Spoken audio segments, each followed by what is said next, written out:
नाज़रीन, अवामी न्यूज़ में खबरों सिलसिलो जारी है। वक्त किप्रो मां ख़बर ॾींदा किप्रो जे गरीबाबाद पाड़े जे ट्रांसफार्मर अॼु ॿीहर सड़ी वियो। किप्रो जे गरीबाबाद पाड़े जे रहवासियुनि पारां किप्रो जे वापडा खिलाफ़ किप्रो जे शहीद चौक ते एहतजाज कयो ऐं वापडा जे खिलाफ़ सख़्त नारेबाज़ी कई। एहतजाज जी अॻवानी सोहेल गौरी जहिदे माली हरेश बचाणी कई। किप्रो जे शहीद चौक ते टायरनि खे बाहि ॾेई इंतज़ामिया समेत चूंडियल नुमाइंदनि खां मुतालबो कयो त गरीबाबाद जे ट्रांसफार्मर खे ॿीहर ठाराए लॻायो वञे, न त ॿी सूरत में वापडा खिलाफ़ सख़्त एहतजाज कयो वेंदो।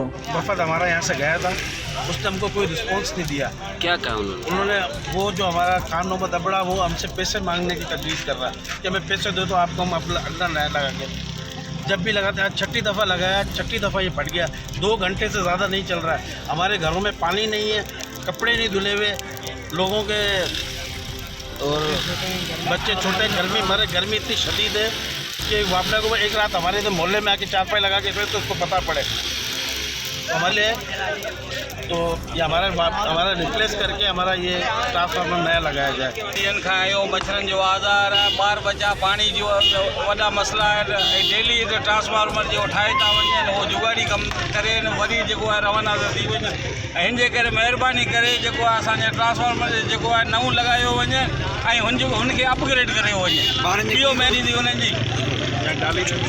न त असांखे हीअं ट्राली ॾिनी वञे जेको आहे जेको मच्छरनि जे आज़ार खां बचूं। मलेरिया थी वेंदो सुभाणे जो हुनजो ज़िम्मेवार केरु हूंदो? नयो पाकिस्तान का क्या पुरानो पाकिस्तान खपे। तो नए पाकिस्तान में तो क्या सहूलत ही ना है। 6 ॾींहं थिया लगातार ट्रांसफार्म लगाई था वञनि। अॼु सुबुह खां पोइ असांखे मतिलबु चयो त लॻे थो 11 बजे लॻे थो, 10 बजे लॻे थो, वञी 2 बजे ज़ोरी लॻायोसीं। हुन खां पोइ साईं वरी फाटी वियो। हींअर केरु धणी साईं कोन्हे हिते, केरु ॿुधण वारो न आहे। वापडा जो सॼी मनमानी लॻाए वेठो आहे। वञूं था, को रिस्पॉन्स कोन थो मिले, को रिस्पॉन्स कोन थो मिले असांखे। 6 ॾींहं थिया आहिनि, असांजा बच्चा परेशान आहिनि। वॾो ज़ुल्म लॻो पियो असांजो वापडा जो। इहो सख़्तु बहिरान आहे। काफ़ी ॾींहंनि खां ट्रांसफार्मर ठहे पियो, फाटे पियो। SDO वापडा खे बि असां अपील कईसीं। असां हिकिड़े वफ़द जी सूरत में वियासीं पर असांखे रिस्पॉन्स न मिलियो। हींअर बि SDO खे गुज़ारिश कयूं था त महिरबानी करे जल्द अज़ जल्द असांजो मसइलो हल कयो वञे। हर कंहिं घर में ॿार बच्चा नंढा आहिनि, मरीज़ माण्हू आहिनि हर घर में।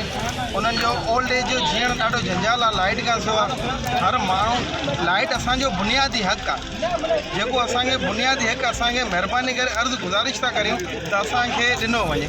6 दिन से जो है ये रोज़ाना हर एक दिन के बाद एक दिन, एक दिन के बाद एक दिन मुसलसल ये जो है लेकर आते हैं। MT वो उड़ जाती है, लगाते हैं 1 घंटा 2 घंटा चलती है। उसके बाद बिल्कुल वो यानी कि पूरी इतनी शदीद गर्मी के बावजूद बच्चे तड़प रहे हैं गर्मी से। अब बताओ क्या करें। आधी रात हो गई, रात के 12-1 बज रहे हैं, हम रोडों पे सड़कों पे निकले हुए हैं और बच्चे हमारे जो है घर में वो भिलक रहे हैं गर्मी की वजह से। हमारे गवर्नमेंट से इल्तिजा है, किप्रो इंतज़ामिया से ख़ास तौर पे कि भाई इस पर कुछ ना कुछ इस पर तवज्जो देकर बराए मेहरबानी इस पर तवज्जो दें और हमारा ये मसला हल करवाएं। मज़ीद खबरों और तफसीलात के लिए विज़िट करें हमारी वेबसाइट www.awamiNewsHD.com।